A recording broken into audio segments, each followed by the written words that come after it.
Bonjour à tous. Bon, comme vous le savez, il y a quelques temps, pour la NSI, on nous a donné un petit projet fractal. Donc pour rappel, voici les consignes qui sont présentes sur une feuille recto verso. Et dans cette vidéo, je vais vous expliquer comment procéder pour réaliser chaque partie du projet une par une. Bon, avant, on va voir vite fait les bases de Turtle, qui doit être utilisées pour ce projet. Donc pour utiliser Turtle, il va falloir l'importer. Il va falloir ensuite stocker dans une variable, ici écran, l'écran d'affichage de la tortue, qu'on peut ensuite configurer un petit peu comme on veut. Par exemple, ici, on va mettre la couleur d'arrière-plan en blanc. N'hésitez pas à aller voir la documentation pour voir tout ce qu'on peut faire.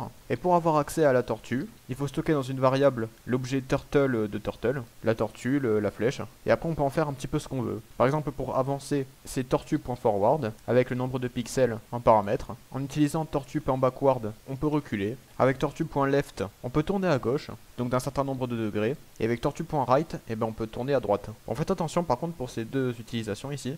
.left tourne dans le sens anti-horaire et .right dans le sens horaire. Et finalement, pour garder l'écran affiché, donc de la tortue, bon, il y a pas mal de techniques possibles. Mais moi j'utilise la méthode main loop de l'écran, pas de la tortue. Et donc si on lance notre fonction tester, bon là ça va vite, on va le rendre un petit peu plus lent avec tortue.speed est égal à 1. Donc ça va de 0 à 10. Donc on peut voir que notre tortue avance, recule, tourne à gauche puis à droite. Bon, il y a d'autres méthodes un petit peu plus secondaires, on va dire. Par exemple tortue.pendown qui indique à la tortue qu'elle va pouvoir activer la fonction dessin. Et tortue.penup qui elle désactive la fonction dessin. Bon, maintenant qu'on a ça, on va pouvoir s'attaquer à la mission. Donc premier niveau, créer une procédure fonction sans retour explicite, triangle équilatéral qui trace un triangle équilatéral de longueur de côté C à partir de la position courante. Donc là il va falloir tracer un triangle équilatéral. Donc on va définir la fonction, donc avec le paramètre C qui sera un entier du coup, qui n'aura pas de retour, avec une petite description. Donc on va commencer par mettre la tortue en mode dessin, et pour rendre le tout plus propre, on désactivera le mode dessin à la fin. Donc maintenant, comment faire un triangle? Donc bon, vous le savez, un triangle équilatéral ça se présente un peu comme ça. Bon là il est abominable mon triangle, bon c'est un peu mieux, avec des côtés de même longueur. Donc cette longueur étant C, on sait déjà qu'il va falloir avancer de C. Bon ça en partant du principe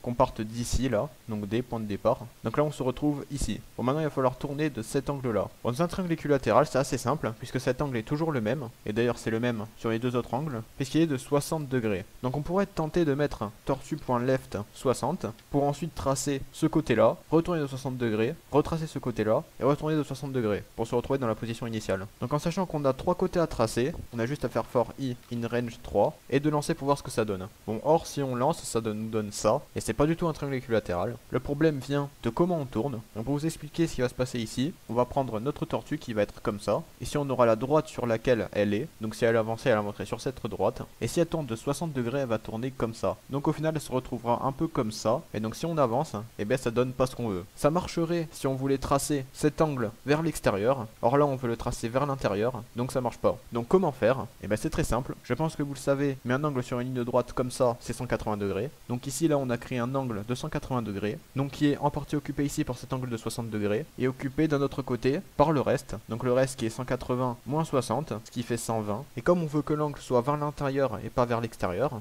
alors il va juste falloir inverser cette partie là, donc tourner ici 220 degrés, comme ça là on aura 60 degrés. Et si on teste comme ça, et ben là on a un beau triangle équilatéral. Donc cette première partie est terminée, on va passer à la deuxième partie. Créer une procédure pentagramme, donc avec les paramètres C et color, qui trace un pentagramme, une étoile à 5 branches, et le remplit avec la couleur passée en argument. Bon, pour le remplissage c'est très simple. Pour commencer le remplissage, il faut utiliser la fonction beginFill, donc à partir de là, la sélection pour le remplissage va commencer. Et pour finir, et ben, il faut la méthode endFill, donc qui va remplir toute la sélection depuis beginFill. Si je teste ça sur le triangle équilatéral, il va remplir tout le triangle en noir. Et pour définir une couleur en particulier, il faut utiliser la méthode fillColor, donc avec en paramètre la couleur. Donc là j'ai mis rouge, et là on peut voir que ça va se remplir en rouge. On peut voir d'ailleurs que le skin de notre tortue a légèrement changé. Donc c'est comme ça qu'il va falloir faire dans notre pentagramme. Donc pareil, on va définir la fonction, avec les paramètres C pour la longueur et color pour le remplissage, donc prédéfini à red. Toujours une petite description. On rajoute pen down, pen up, tout le nécessaire pour pouvoir bien remplir la forme. Et là on va pouvoir commencer l'algorithme. Bon, en pentagramme ça ressemble un petit peu à ça. Bon, le mien il est très écrasé. Je vais essayer de le refaire parce que là,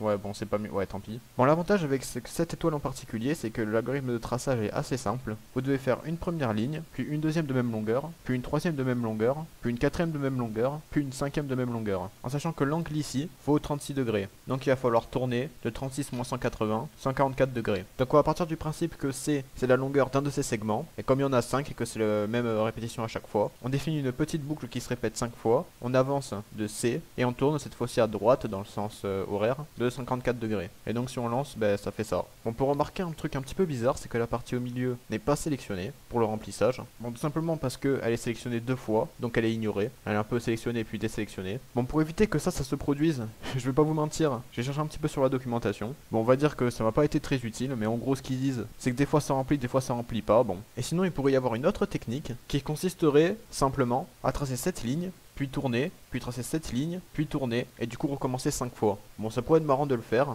on va appeler ça pentagramme avancé. Donc en partant du principe qu'on commence ici, il faudra avancer de cette longueur, donc on va dire que c'est C, puis tourner de cet angle-là, puis réavancer de C, puis tourner de cet angle-là. Bon, le seul problème c'est qu'il va falloir trouver la valeur des angles. Bon, déjà ici on peut voir qu'il va falloir tourner à gauche, donc on peut directement mettre gauche ici. Bon, par contre pour trouver la valeur de l'angle ça va être un peu plus dur.